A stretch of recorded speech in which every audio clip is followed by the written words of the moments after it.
भाई राम राम सभी साथियों को। आज ना कई बार अलग अलग टाइप के मूड बन लिए अपने ना। कभी तो जी करे कि हंस लिया, कदे जी करे कि चिंता करने की जरूरत है, देश के लोगों के साथ फिर से धोखा होने वाला है और ये हंसने की बात नहीं है, इस पे तो गंभीर होना चाहिए।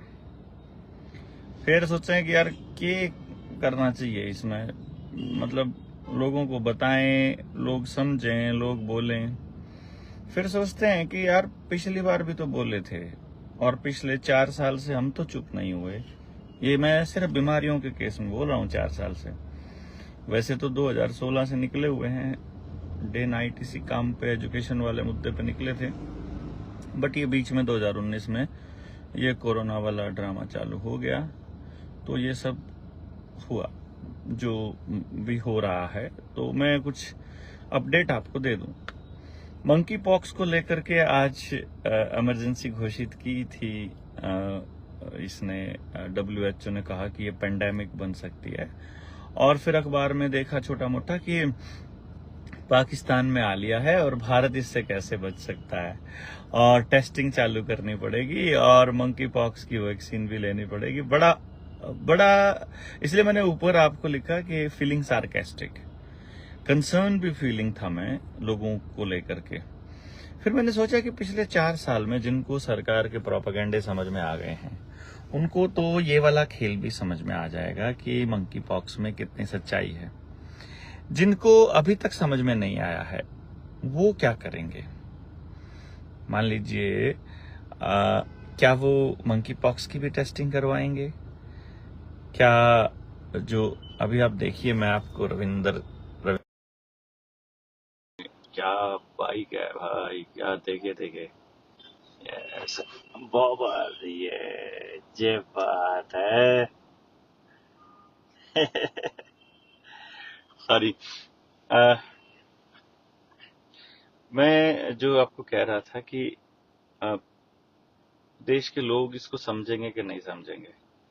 क्या अभी टेस्टिंग के लिए आने वाले लोगों के गट्टे झांकने का काम कर सकते हैं लोग बाग, या अभी भी फिर से कहेंगे कि आइए आप गांव में आइए? अभी तक एलोपैथी वालों का खेल समझ में आ चुका होगा क्या गांव वालों को? क्या वो बोल पाएंगे उनके खिलाफ? क्या वो उनको अपने गांव से दफा कर पाएंगे? क्या हम सरकार के दिए हुए चावल, गेहूं और पानी लेने से मना कर सकते हैं? क्योंकि अगली जो बीमारी आएगी हो सकता है वो उनके ऊपर छिड़के गए केमिकल या मिलाए गए केमिकल से हो। सरकारें आपके लिए तो है नहीं, ये तो पक्का है। क्योंकि एक्सीडेंट हो जाए, बुखार हो जाए, कैंसर हो जाए, कोई और ऐसी बीमारी हो जाए, उसमें तो आपको अपना इलाज अपने पैसे देकर करना पड़ता है। और यहाँ सरकार आपकी चिंता करती है, वो कहती है कि हमें आपकी बहुत चिंता है। तो आप इसको कैसे काउंटर करेंगे, ये देखने वाली बात है। आप मैसेज कीजिए एक बार कि अगली बार जब टेस्टिंग होने लगे तो आप क्या करोगे। मैं अपने मास्क वाले मसले पर आपको बता दूं कि जब मास्क का जो मुकदमा है वो यहाँ तक पहुंच चुका है कि हम 4 बार अपनी तारीख मिस कर चुके हैं अलग अलग कारणों से। कभी किसी मीटिंग की वजह से, कभी किसी स्टेट से बाहर गए, और अब बोला है जज साहिबा ने कि अगली बार अगर तुम नहीं आए तो तुम्हारी बेल कैंसिल हो जाएगी, तो दोबारा बेल करानी पड़ेगी। तो मैंने बोला जी मैं दोबारा बेल नहीं कराऊंगा, मैं तो जेल ही जाऊंगा। नंबर 2, मास्क के ऊपर जो मुकदमा चल रहा है उसे मुझे दोबारा से फिर से हाईलाइट करना पड़ेगा। तो मैंने अपने वकील को बोला है कि भैया मुझे इसमें जेल ही जाना है। देश के लोगों, वो कह रहे थे कि आप ऐसा कह दो कि पुलिस वालों के साथ हमारी कोई झड़प नहीं हुई थी और वी आर नॉट गिल्टी, और हमने कोई सरकारी काम में बाधा डालने का काम नहीं किया था। तो मैंने फिर उनको यही कहा था कि नहीं, हमने सरकारी काम में कौन सी बाधा, हमने कौन से सरकारी काम में, चालान काटने वाले काम में हमने बाधा डाली थी, हमने विरोध किया था और वो जानबूझकर किया था, और हम इसके लिए जेल जाने को तैयार हैं। हम जेल ही जाएंगे, हम इसमें नॉट गिल्टी का नहीं मिलेंगे। हम कहेंगे हम गिल्टी हैं, हमने विरोध किया था, हमने उनको चालान काटने से रोका था, हम यही बोलेंगे।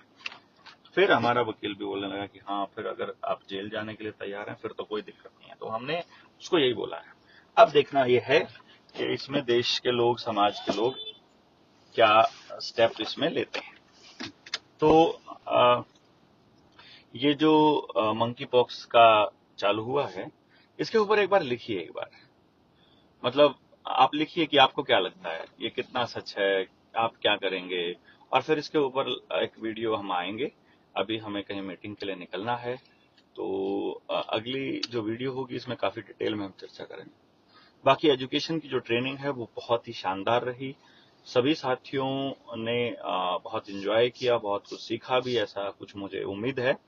और वो साथी अगर इस पे कोई लाइव वीडियो पे चलें, बिना ये जगह बताए कि कहाँ पर ट्रेनिंग हुई थी, बस इतना बताना है कि शिमला में ट्रेनिंग हुई थी, आप अपने एक्सपीरियंसेस शेयर कीजिए, कैसा रहा आपका वहाँ का दौरा।